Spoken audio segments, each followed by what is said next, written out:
Anda kembali menyaksikan Apa Kabar Indonesia Malam, pemirsa. Aroma korupsi terendus di balik penyelenggaraan haji. Komisi Pemberantasan Korupsi KPK mulai mengusut kasus dugaan rasuah terkait penetapan kuota haji tahun 2024. Ya, lantas benarkah ada manipulasi jatah haji khusus di era Menteri Agama Yakut Khalil Qomas?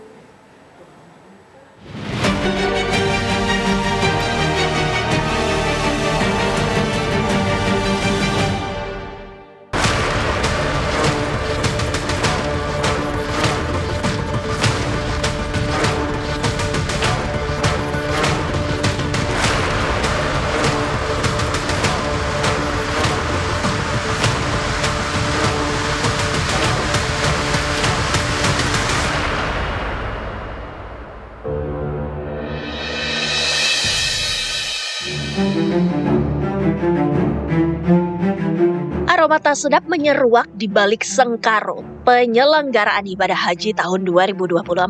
Rapor merah yang diberikan Pansus Haji DPR kepada Menteri Agama ketika itu, Yakut Khalil Qomas, ternyata berujung penyelidikan oleh Komisi Anti Rasuah. Kala ibadah diduga menjadi ladang rente, penyelidik pun menelisik pat gulipat di balik penentuan jatah kuota haji. Benarkah ada manipulasi jatah haji plus di era Menteri Yakut?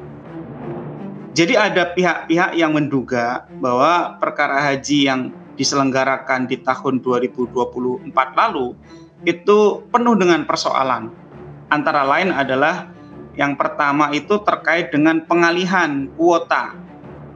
Ya, karena diduga ada pengalihan kuota yang itu didapatkan dari tambahan kuota yang diberikan oleh pemerintah Saudi, tetapi kemudian bukan diberikan kepada kuota reguler, tetapi dialihkan kepada Haji Plus. Nah, yang nanti akan menjadi titik telaah KPK adalah apakah pengalihan tersebut itu sesuai hukum atau melawan hukum. Yang kedua, apakah pengalihan tersebut menimbulkan kerugian keuangan negara atau tidak. Apakah pengalihan tersebut merupakan penyalahgunaan kewenangan atau bukan. Dan yang juga biasanya sangat penting untuk ditelaah adalah apakah dalam pengalihan kuota tersebut ada suap, gratifikasi.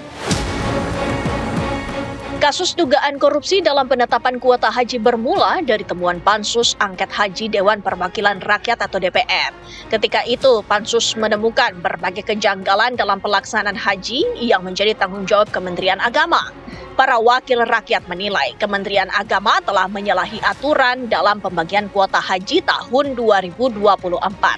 Pansus menyoroti keputusan Menteri Agama yang membagi alokasi 20.000 kuota tambahan dari Arab Saudi yang dinilai tidak memiliki dasar hukum, yaitu 10.000 untuk haji reguler dan 10.000 untuk haji khusus. Data Pansus juga mencatat ada sebanyak 3.500 jemaah haji plus yang diberangkatkan tanpa melalui antrean. Dewan pun menemukan indikasi akan adanya manipulasi data dalam sistem komputerisasi haji terpadu atau SISKOHAT yang mengakibatkan jadwal keberangkatan jemaah haji tidak berjalan sebagaimana mestinya. Penggunaan visa hak haji reguler tidak sepenuhnya diberikan kepada yang ngantri tahunan, tetapi diberikan kepada haji khusus dengan biaya yang mahal. Gus, goals dari panitia angket ini sebenarnya kemana sih Gus nanti goalsnya? Tujuannya agar tidak ada lagi penyelewengan dan penyalah kebijakan yang merugikan jemaah haji yang sudah mengantri puluhan tahun. Ya, KPK bisa melakukan pemeriksaan terhadap pihak-pihak yang diduga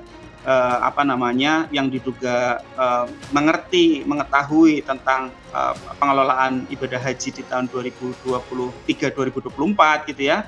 Juga juga bisa mempelajari misalnya informasi-informasi yang disampaikan oleh berbagai pihak, termasuk misalnya dari parlemen yang waktu itu juga melakukan investigasi.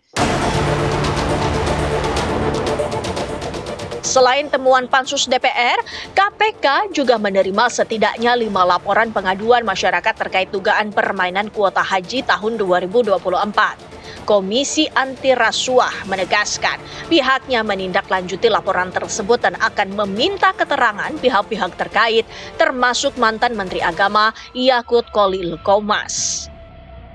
Tentunya KPK akan memanggil pihak-pihak yang mengetahui dari konstruksi perkara ini untuk dimintai informasi ataupun keterangannya. KPK membuka peluang kepada pihak siapa saja yang memang diduga mengetahui dari konstruksi perkara ini untuk kemudian dimintai keterangannya, dimintai informasinya sehingga membuat terang perkara ini. Terkait dengan upaya KPK untuk menyelesaikan kasus korupsi kuota haji, tentu kami mendukung penuh upaya penegakan hukum di sektor perhajian, apalagi kemudian itu sudah juga menjadi amanat dari pansus yang sudah dilakukan beberapa waktu yang lalu. Tentu upaya penegakan hukum di sektor perhajian itu dibutuhkan sekali, karena kita tentu berharap haji menjadi sektor yang sangat suci dan harus bebas dari praktek manipulasi, praktek korupsi, praktek perburuan rente.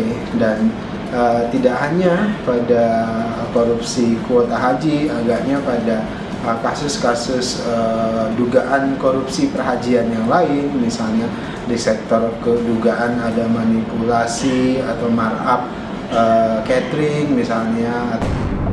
Lantas, adakah unsur kerugian negara dalam kong kali kong kuota haji tahun 2024? Apa kerugian negaranya? Kerugian negaranya mestinya jatah haji reguler itu mestinya sepenuhnya keuntungannya atau pengelolaannya dilakukan oleh negara. Karena itu dia masuk ke negara. Sedangkan jatah haji yang khusus ya, keberangkatan haji khusus gitu ya, atau haji plus gitu ya, itu kan pasti orang-orang swasta gitu, walaupun dia pasti ada kontribusinya juga setoran ke negara gitu, tetapi lebih banyak masuk ke swastanya. Itu satu ya, itu pembuktian itu yang bisa dilakukan.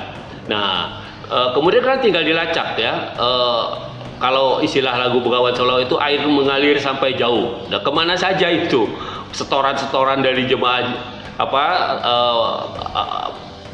program jamaah haji khusus itu masuknya kemana? Apakah murni ke negara atau masuk ke kantong-kantong oknum-oknum tertentu umpamanya? Tahun depan, penyelenggaraan haji akan ditangani oleh Badan Penyelenggara Ibadah Haji atau BPHJ. Transparansi dan akuntabilitas menjadi janji yang semestinya dipegang teguh. Jangan sampai ada lagi antrean puluhan tahun calon jemaah haji dilompati dan jatah kuota haji dikomersialkan demi keuntungan segelintir orang.